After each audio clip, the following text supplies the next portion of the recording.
The old coot here coming at you with another exciting video. How to fix a screw up when you're frying eggs in a stainless steel pan and you're getting a little bit of stickage. First thing is take the pan off the heat.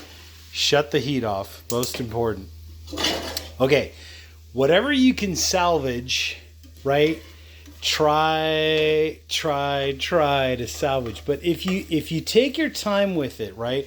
So the heat's completely off, right? We're off. I'm off the heat. If you can, just try to use this one I believe is a Dehydrator. I'll put a link down below in the description there. But try to use like just a gentle motion to try to scrape up what you can. Don't let it get too far. If you let it get too far to the point where you're getting like browning and dark coloring, then you will need to remove all the food contents as much as you can. Wipe it with a paper towel. Wait till it cools down. Wait till it reaches like between 68 to 74 degrees, like room temperature Fahrenheit, and then go ahead and wash it. But don't ever stick a hot pan into cold water like that, or even warm water, because all you're going to do is just warp the pan. So see how I've got some stickage here?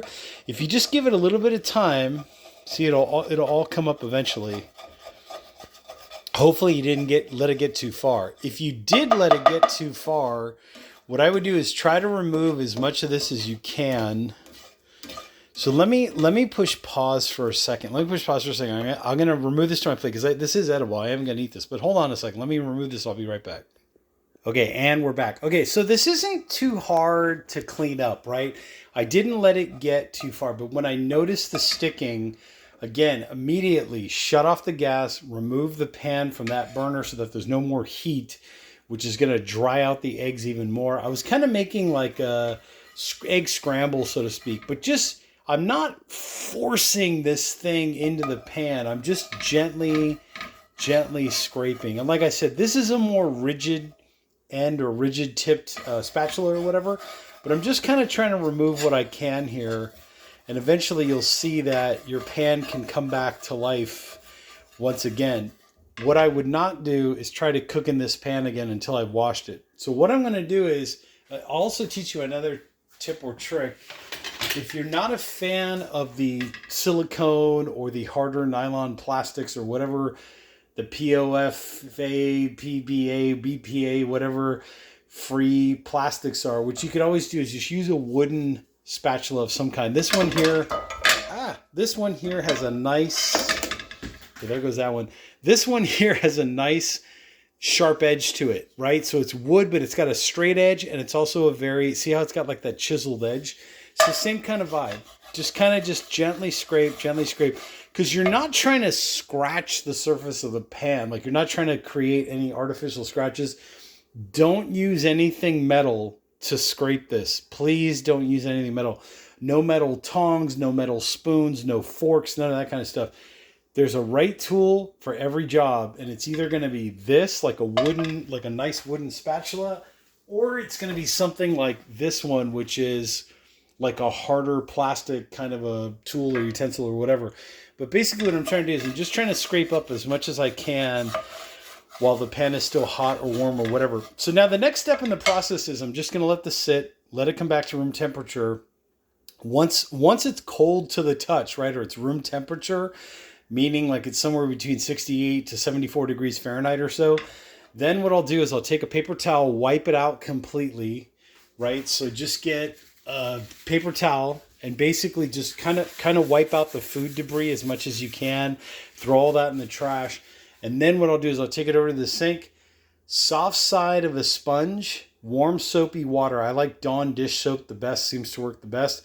I'll just gently go around and wipe it, give it a rinse, and then see where I'm at. If I've got like a super hard sticky spot or something like that, sometimes I'll use like the edge of my nail, like just to scrape it. Or occasionally, let's see if I can find one. You have these, which are this is from Lube. I'll put a link down below in the description as well. But these are like designed to be pan scrapers, and they're designed to work with cast iron pans or carbon steel pans. You get the idea. But what I'll do is I'll just go in there and just scrape it. See how easy this comes off? So obviously when your pan has come back down to room temperature, or as close to it as you can. You know, warm is okay. Then see how much more of this all comes out. So see how easy it is to just clean up. And as mentioned before, don't do this when your pan is hot. Like I'm kind of warm here. It could be a little bit cooler, but don't ever take your pan off the heat and then try to do this. You'll just melt the plastic. Does that make sense, right? Am I talking bro science here? But make sure your pan is somewhat warm, and then just come in, just give it a little scrape like that. See, and you can do that kind of thing. If you have a really bad area, like if it burned and it's like dark brown, or it's almost to the point where it's black, this is the medieval times. Break out the chainmail. So this is a chainmail scrubber. I will put a link down below in the description for this as well. This would be a situation where you would do this in the sink. Make sure the pan is absolutely cool, like 68 to 74 degrees, or even cooler than that. What you would do is take this, put some Dawn dish soap in there with just a hint of water, and go ahead and rub this around the bottom of the pan. I'm not going to do it because it doesn't need it. If it ain't broke, why fix it? And that's really how it should be. So this is like in an extreme burnt on situation. If you're at the point where you walked away, you left the gas on, you accidentally burnt the pan and it's a blackened, hardened mess, my best advice is wait till it cools down. Get a can of cola. And I hate to mention specific brand names, but Coca-Cola. Just pour a can of Coca-Cola in that pan and let it sit for at least like 30 minutes or an hour. Remember, Coca-Cola is extremely abrasive, so don't let it go too far. But basically, after about 30 minutes of having that can of Coca-Cola in there, give it a rub with one of these or even a sponge and see how much of that black and burnt stuff comes off. You may need to repeat that process a few times, but do not, under any circumstances, let that Coca-Cola sit inside of this pan, because you'll cause pitting, premature wear.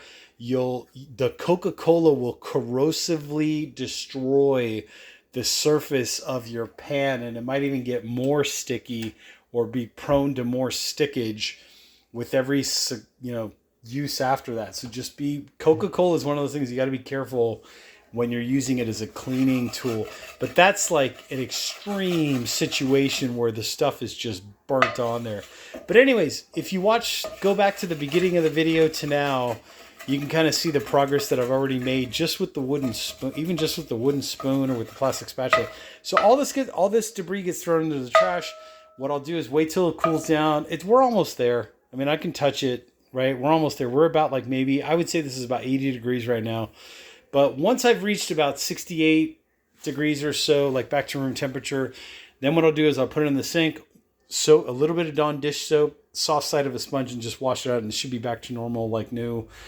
And I can use it for the next adventure. Anyways, hit that like button, hit that subscribe button down there below. I will put links to most of the stuff that you saw me use today, the Lodge pan scraper, all that other good stuff. So stay tuned and check out the description for that. Hit that like button, hit that subscribe button down there, and I will catch you all in the next exciting video.